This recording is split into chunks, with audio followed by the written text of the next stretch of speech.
So children, welcome back. In the last video, we have discussed about some association who take care of the trees that grows along the roadside or in the parks.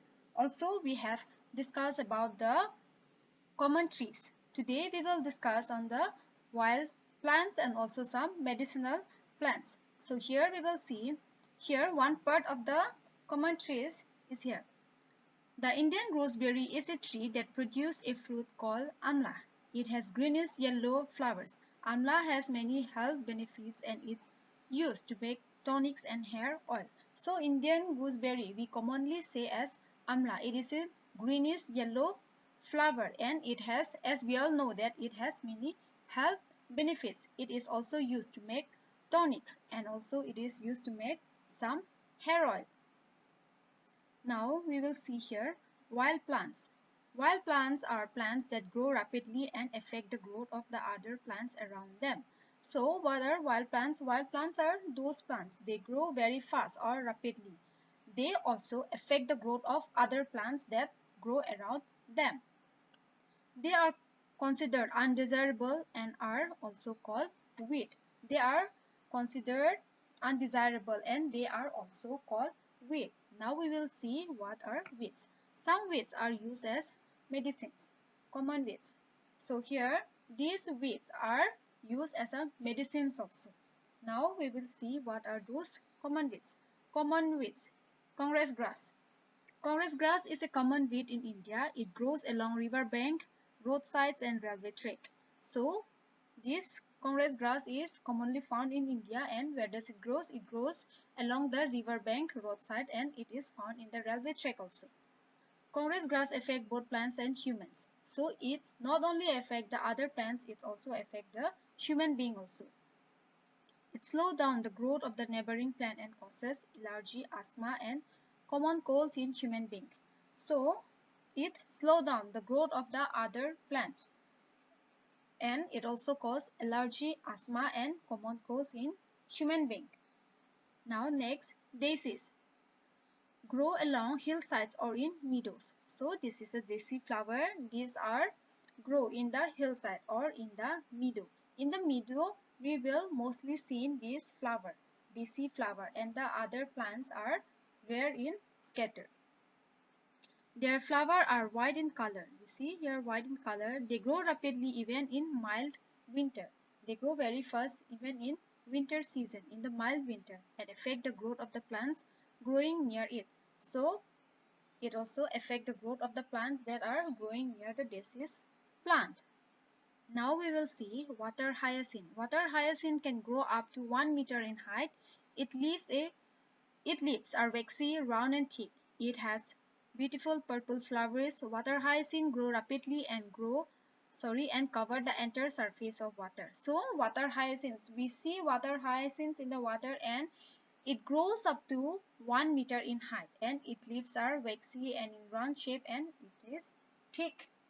It has beautiful flower. You see the flower of water hyacinth is very beautiful. Water hyacinth, it grows rapidly and it covers the entire surface of the area. They prevent sunlight and oxygen from entering the water body, hence affecting the plants and animals living in water. So they grow on top of the water, they grow the entire surface of the water, and what happened? They prevent sunlight and oxygen from entering into the water, and this affects the plants and other living animals, or we can say some fish or animals that live in water. Now let's see quake grass. Quake grass is a creeping grass that rapidly grows along the ground surface. So quake grass is a creeping grass. They grow rapidly along the ground surface. Its long, jointed, straw-colored underground stem form a heavy mat in the soil from which new shoots grow. So it has jointed roots, or we can say it has jointed roots, and the color is it's straw color, like some brownish color, and it has underground stem. So from this underground stem, what happened? New shoots used to grow. So they grow rapidly along the ground side and it prevent other plants to grow near it. They don't allow other plants to grow near it. Now let's see the last one, dandelions. Dandelions are known for their bright yellow flower and puffy. So this is a dandelion flower. You see bright yellow and puffiness. Spherical sheath head. You see it is spherical and sheath head. They are one of the most common garden weeds. So these are mostly common in our garden. So they are one of the most common garden weed. Now we will see medicinal plants. Some plants are of medicinal value and are used to treat illness and diseases. So some plants have many medicinal values and it is used to treat our sickness or we can say diseases. Tulsi, aloe vera, fenugreek or methi, centella, gotukola or brahmi and peppermint are some common medicinal plants found in India. So these are some of the plants that are common in India. Tulsi, also known as the queen of herbs, is used for curing fever and cold. So Tulsi is known as the queen of herbs and this Tulsi is used in curing fever and cold. Aloe vera is used for healing wounds and burns. So aloe vera is used in healing wounds and burns. Basil is used to provide relief from stomach gas. So basil is used in relief of stomach gas. Brahmi is used for treating ulcer and Brahmi is used for treating ulcer. Now we will see inedible fruits. Inedible fruits means the fruit that cannot be eaten. So now we'll see all flowering plants produce fruits, but not all fruits can be eaten. So we have learned about flowering plant in the previous chapter. So here we came to know that all flowering plants it produce flower, but not all fruits can be eaten. The fruits that cannot be eaten are known as inedible fruits. Some of these fruits may look attractive, but eating them cause poisoning or allergy. So all the fruits cannot be eaten, even though they might look attractive, but it cannot be eaten. What if we ate those fruits? If we eat those fruit, what happen? It might cause allergy to us or it might be poisoning to us. We might get to serious illness or it may cause to death also. Datura or thorn apple and calotropis are examples of inedible fruits. So this is datura and this is calotropis. These two are the fruits that cannot be eaten. Now domestic plants. Plants that we grow in our homes and gardens are called domestic plants.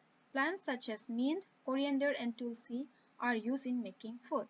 Plants that grow in our gardens give us shades and clean the air. Some plants are grown to beautify our garden. They are called ornamental plants.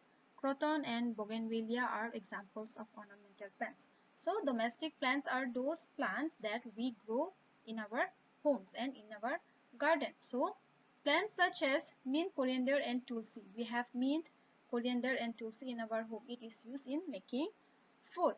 And also there are some plants, big plants that give us shades and it cleans the air that we breathe.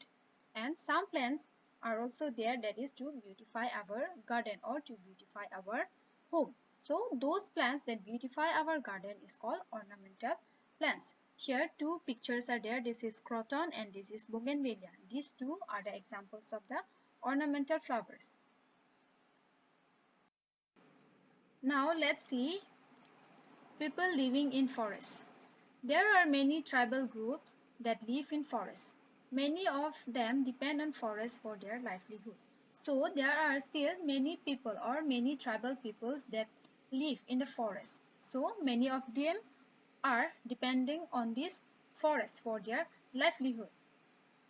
Plants provide them with necessities like food, clothing and shelter. So these plants in the forest provide them with food, clothing and shelters. Now let's see, clothes are made from the cotton plants. So they get their clothes from cotton plants and houses are made out of wood from trees. So they get their house or they get their shelters made out of wood or wood from trees. Therefore, it is important to them to take care of the plants that surround them. So, it is important for them, for the people, those who live in the forest, to take care of the plant that surround them. Now let's see what we have learned in this chapter. Plants are important for our environment. They give us fruits and vegetables. They provide shades and keep the air clean. Number 2. Municipal corporations take care of the trees that grow along the roadside and in the parks, while the forest department look after the trees in the forest reserves. Number 3. Different kinds of common trees grow around us. 4. Some plants have medicinal properties that cure diseases. 5. We grow ornamental plants and domestic plants in our homes and garden. And last one, tribal people live in forests and depends on them for their livelihood. So in the last video, I have given two questions to solve. Now let's try to solve those two questions here. Number one question I have given was, how do municipal corporations take care of trees?